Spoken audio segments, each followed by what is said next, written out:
Hello friends, మీరు జీరోధాలో account open చేసినప్పుడు trading చేస్తుంటే గనక మీకు కొన్ని ఛార్జెస్ అనేవి అయితే పడతాయి. సో ట్రేడింగ్ చేసేటప్పుడు ఏంటో మనకి ఛార్జెస్ ఏమేమి ఉంటాయి జనరల్గా డీపీ ఛార్జెస్, సో అలాగే మెయింటెనెన్స్ ఛార్జెస్. సో ఈ మెయింటెనెన్స్ ఛార్జెస్ అనేవి ఎక్కడ మనకి చూడొచ్చు. సో మీకు ఎంత మెయింటెనెన్స్ ఛార్జెస్ అనేవి మీకు పడుతున్నాయి అనేది మీరు తెలుసుకోవాలంటే కనుక దానికోసం అది ఏమిటి పద్ధతో ఇప్పుడు ఈ వీడియోలో చూద్దాము.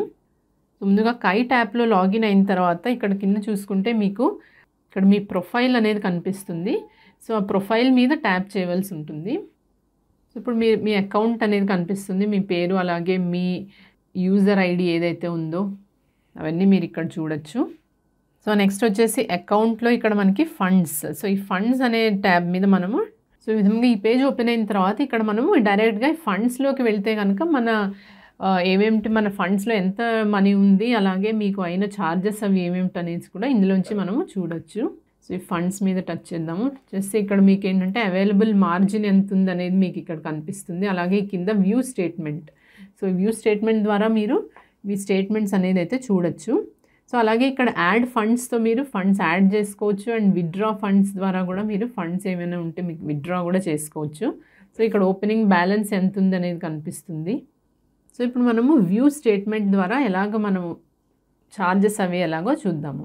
సో వ్యూ స్టేట్మెంట్ ప్రెస్ చేయగానే మీకు ఇక్కడ డేట్ సెలెక్ట్ చేసుకునే అవకాశం ఉంటుంది. సో ఇక్కడ ఏంటంటే బై డిఫాల్ట్ జస్ట్ 1 వీకే వాళ్ళు ఇక్కడ డిస్ప్లే చేస్తున్నారు. సో ఈ లాస్ట్ 1 వీక్లో అయిన ట్రాన్సాక్షన్స్ ఏవైతే ఉన్నాయో అవి ఇక్కడ కనిపిస్తాయి.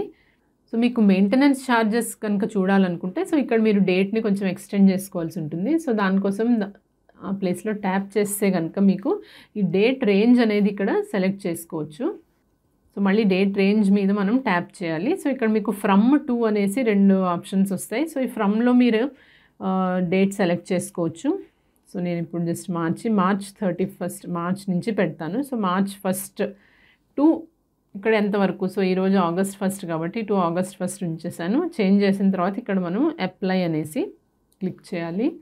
సో ఇప్పుడు ఈ డేట్ రేంజ్ అనేది ఇక్కడ కనిపిస్తుంది మనకి. సో ఇక్కడ మనము సర్చ్ అనేసి క్లిక్ చేయాలి. సో ఇక్కడ మీకు ఇంకా just last 7 days, 30 days, previous financial year, current financial year ఇవన్నీ కూడా మీరు కావాలంటే ఈ ఆప్షన్స్తో కూడా మీరైతే సర్చ్ అనేది చేసుకోవచ్చు. మీ ఛార్జెస్ ఏమేమి పడుతున్నాయి అనేది ఒక రిపోర్ట్ వస్తుంది. సో ఇక్కడ మనం ఇప్పుడు సర్చ్ చేద్దాము. సో ఈ విధంగా స్టేట్మెంట్ అయితే ఓపెన్ అయింది.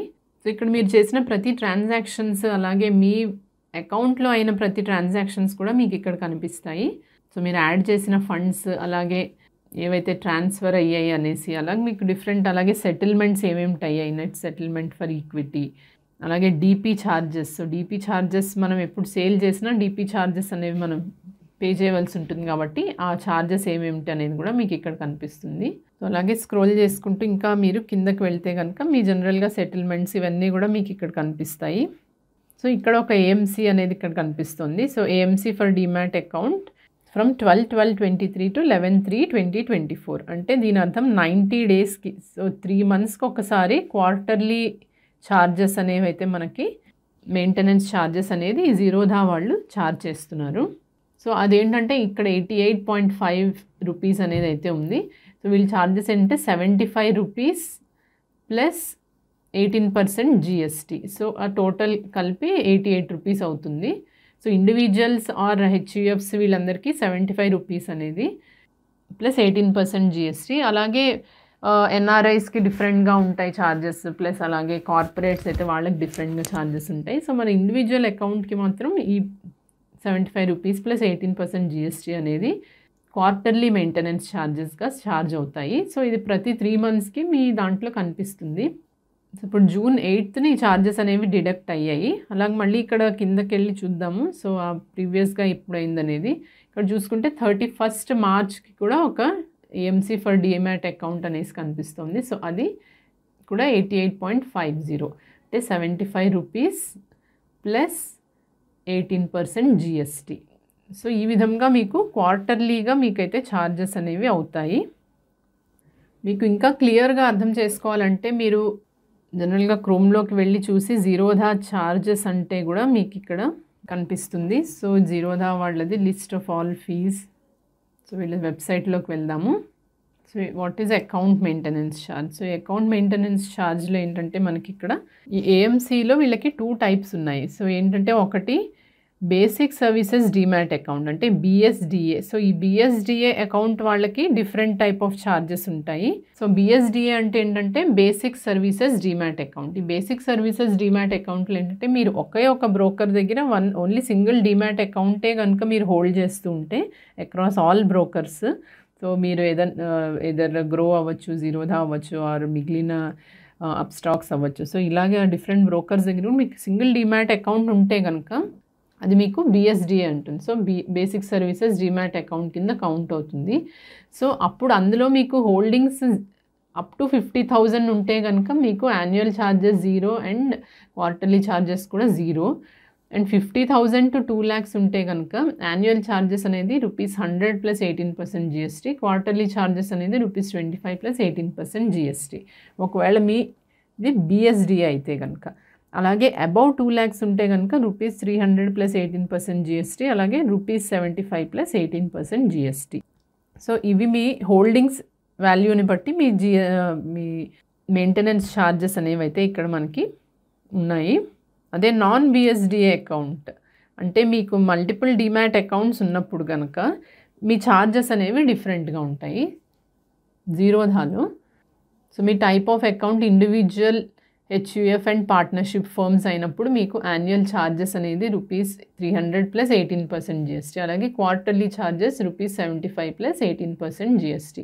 ఇప్పుడు నాకేంటంటే డిఫరెంట్ డీమ్యాట్ అకౌంట్స్ ఉన్నాయి కాబట్టి క్వార్టర్లీ ఛార్జెస్ నాకైతే 75 + 18% జిఎస్టీ అనేది పడుతుంది. మీకు సింగిల్ డీమ్యాట్ అకౌంటే ఉన్నప్పుడు బిలో 50,000 మీ హోల్డింగ్స్ ఉంటే కనుక మీకు ₹0 అనేది అయితే ఈ యాన్యువల్ మెయింటెనెన్స్ ఛార్జెస్ అనేవి అయితే పడతాయి. అంటే మీకు ఏమీ ఛార్జ్ అవ్వదు if you're holding 1 demat account. అలాగే మీ హోల్డింగ్స్ ఏవైతే ఉన్నాయో బిలో 50,000 ఉంటే కనుక మీకు 0 ఛార్జెస్ అనేవి పడతాయి.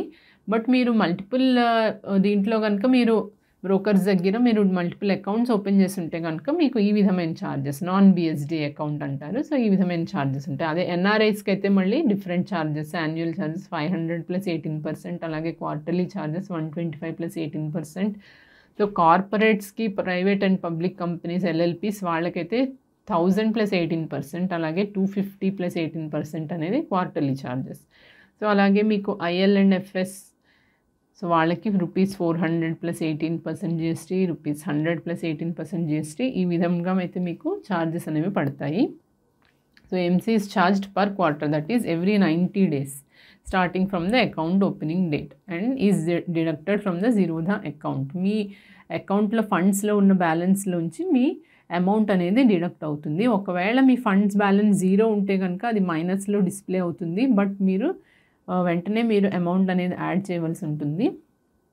సో ఇందాక మనం చూసినట్టుగా ఈ console.zerodha.com ఫండ్స్ స్టేట్మెంట్ అనేది ఇందాక మీకు చేసి చూపించాను కదా, ఇక్కడ మనము మన ఛార్జెస్ ఏవైతే పడుతున్నాయో అవి తెలుసుకోవచ్చు. సో ఫ్రెండ్స్, ఈ వీడియో చూసిన తర్వాత మీకు జీరోధాలో అకౌంట్ మెయింటెనెన్స్ ఛార్జెస్ అనేవి ఎంతెంత మీకు క్వార్టర్లీ పడుతున్నాయి అనేది మీకు తెలిసే ఉంటుంది కదా.